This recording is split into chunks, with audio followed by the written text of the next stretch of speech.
always thought the rules of soccer were pretty straightforward. Use your feet, no hands. Now, I don't think it specifically says you can't bite another player, but I always thought everyone knew that was a no-no. Hey, you would sell your soul for that many titles. At least we have a soul. Oh, okay there, Louisville Mike. Clearly, it is a house divided here. The eclipse was last week, and now everybody is wondering what to do with these glasses. I think I figured them out. You put them on, you watch the Reds play, and you miss all the bad plays. Thomas putting for birdie here, stops at the edge of the cup. He's thinking, what do I have to do here? Let me help. You're welcome. Rather than tell you about the windy conditions at this year's Masters, I'm going the extra mile. I'm going to show you. Now, see, look at this. There's paper everywhere.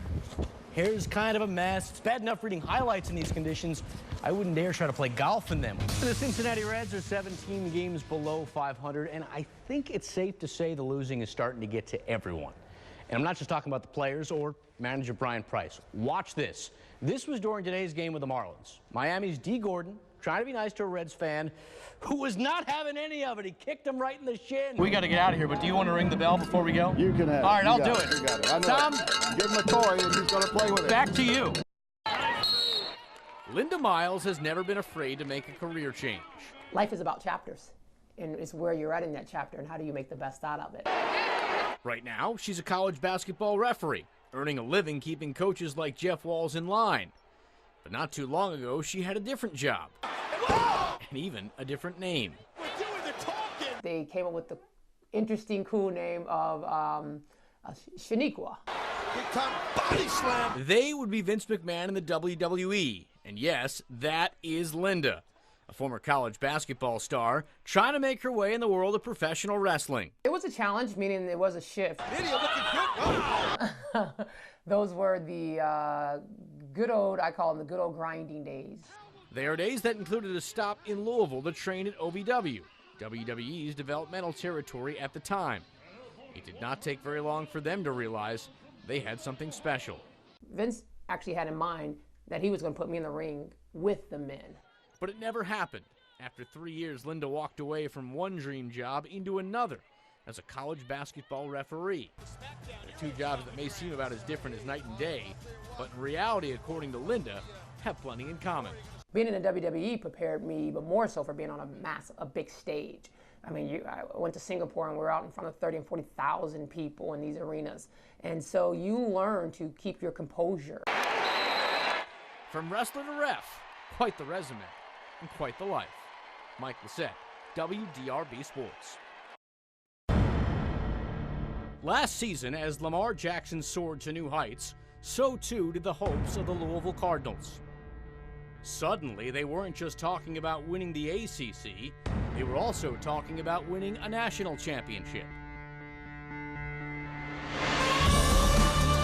But as the Cardinals soon discovered, to make it on the biggest stage in college football, perfection isn't merely recommended, it's practically required. Toward the end zone, Catalan, touchdown! It was a lesson learned the hard way on an off night in Houston, and it's one the team takes with them to Indianapolis today. It's the first steps of their journey. It's Louisville and Purdue, next on WDRB. For 17-year-old Madison Williams, there isn't a better softball coach in the world than her father, Stan, a man that always gives his best to get her best. Sometimes he was calm, sometimes not so much. He would yell at all of us, probably me more than other people just because I'm his daughter. But this summer, Stan isn't yelling. He can't. The 48-year-old is silenced by ALS, a disease he was diagnosed with last year. Since the spring, he's lost 100 pounds and is now confined to a wheelchair. It was just very hard to take in. He can't walk. He has a feeding tube, struggles with talking. When I go back and look at pictures, I'm like, wow. Whoa, beep, beep. Whoa, beep, beep. But in spite of the disease, Stan has not stopped coaching Madison, or her team, the Fern Creek 16 and under All-Stars.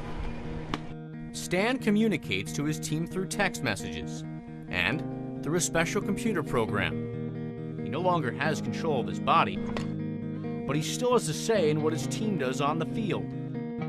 I watch the games and observe what is going on. I have coached some of these girls since they were 7 and 8 years old. They are like family to me. The Fern Creek All-Stars leave this week for the Babe Ruth World Series in Florida. Stan will be there, coaching his team and his daughter Madison for perhaps one last time. He's helped me ever since I first started, so it'd be weird not having him out here. Spending time with my daughters and these girls give me something to smile about each and every day I get to see them. He's giving it all he has, because after all, that's all he ever wanted from her. Mike Lacett, WDRB Sports.